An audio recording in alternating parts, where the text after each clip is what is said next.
So today we look at two stories that reveal the deep cracks in our society. Stories of crime, loss, and survival. In the west coast town of Atlantis, a shooting has left a man dead, a child wounded, and a teenager facing the justice system. In Gauteng, police have uncovered copper cables worth millions, striking at the heart of economic sabotage. These are not just headlines. Mm-mm. I'm bringing you a conversation as I would like for you to comment down below. These stories, they remind us of the struggles communities face every day. Doesn't matter where the community is. We are human beings. Where there's a human being, we are going to face these problems. It's all up to us to bring a solution. So in Atlantis, our first story happened. A shooting that was in Section C. Police have confirmed that a 14-year-old boy has been arrested following a deadly shooting. Yes, a 14-year-old boy. So the incident claimed a life of a 31-year-old man. A 4-year-old girl was also wounded in the crossfire and is now in hospital fighting for her recovery. Authorities are investigating the motive, how the teenager gained access to a firearm, and what led to such a tragic chain of events. Think about it, a 14-year-old child.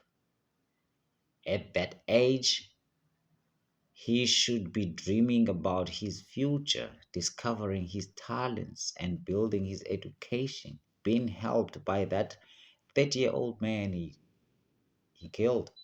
Instead, he is now sitting in custody, tied to a crime scene and facing a possible murder charge. What is happening in our neighborhoods? What environment raises children into crime instead of opportunity? What is really happening? Is it the lack of parenting skills? If that's the case, who is then responsible for teaching parents how to parent? For the family of the 31-year-old victim, this is a loss that no words can heal. Very painful. For the parents of the 4-year-old girl, this is a nightmare. Watching their little one suffer for something she knew nothing about.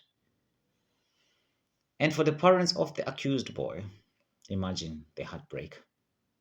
The child is alive, but in another way, they have also lost him to the system because of recklessness. Are they to blame for not watching over their 14-year-old? Or is the streets to blame for giving a 14-year-old a gun? This single incident has destroyed 3 families at once, simultaneously. Otherwise, this story is not isolated. In South Africa, also, we're having a rising, troubling, violent crime that involved people. Either they are victims or they are perpetrators. Where there is a human being, there is always going to be a human problem. Guns circulating freely, gangs recruit children, and many kids grow up believing that violence is a normal way of life. But we have to ask, where are the parents, the schools, the role models? What happened? We're no longer now having people that we look up to. Is it poverty that drives kids into this? Are they trying to be breadwinners for their homes? Is it peer pressure? They're trying to be cool and trying to fit in? Or is it the failure of a system that does not protect children from violence in the first place, making sure that children do not become gangsters or gang members, making sure that children stay in school or rather be in a safe place. Let us move to our second story. Gauteng copper theft. Now this is happening to Gauteng, and the police have made a major breakthrough against cable theft. A round of applause for those guys. In the door outside Finnegan, authorities discovered copper cables worth more than 3 million rand at an unregistered scrapyard. 5 suspects were arrested during the operation. I feel like personally all scrapyards need to be scrapped out because they promote crime. This may sound like just another crime story, but copper theft has a huge consequences. We all know this. And these scrapyards, they are fueling it. When cables are stolen, electricity is cut off. Trains stop moving people. Communication lines are disrupted.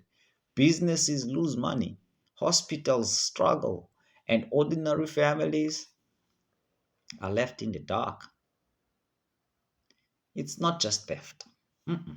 This is an economic sabotage, as a lot of businesses get to be closed. You know, otherwise the police are also weighing in. They always have something to say. They are saying now that illegal scrap yards like the one in Detour or in Didor rather are central to the trade, as I'm saying. These scrap yards buy stolen cables, strip them, and sell them to black markets, sometimes even overseas. Hmm, There's a lot of money in that industry. And this is the cycle. Cables are stolen from Eskom, Transnet, and municipalities. Communities will always suffer. The stolen goods are sold to scrapyards. Stolen goods from where? From most families and most yards. Gates are being stripped off. They will strip down your gate from your yard and go to sell it in a scrapyard just for profit. And this cycle is continuing. The cycle continues. No one is stopping it. No one is interjecting in it. Until these scrapyards shut down, cable theft will never stop. At first glance, these two cases, the shooting in Atlantis and the scrapyard in Gauteng, they seem to be two worlds apart. But one is about a boy and a gun, the other is about copper and syndicates. But at the core, both of these stories, they show us that the crime reality in our communities is taking a toll. Crime is eating away at communities. In one case, it destroys lives directly. In the other, it destroys the infrastructure that communities depend on to survive. Therefore, it also distracts life indirectly. The deeper issue here is neglect for a young child to have a gun in his hand. So there's a neglect of children here, a neglect of infrastructure here, neglect of law by criminals, neglect of law enforcement until the damage is already done. That's when they will weigh in and have comments, give us reports, and not tell us how they are planning to stop the crime. So here is the question.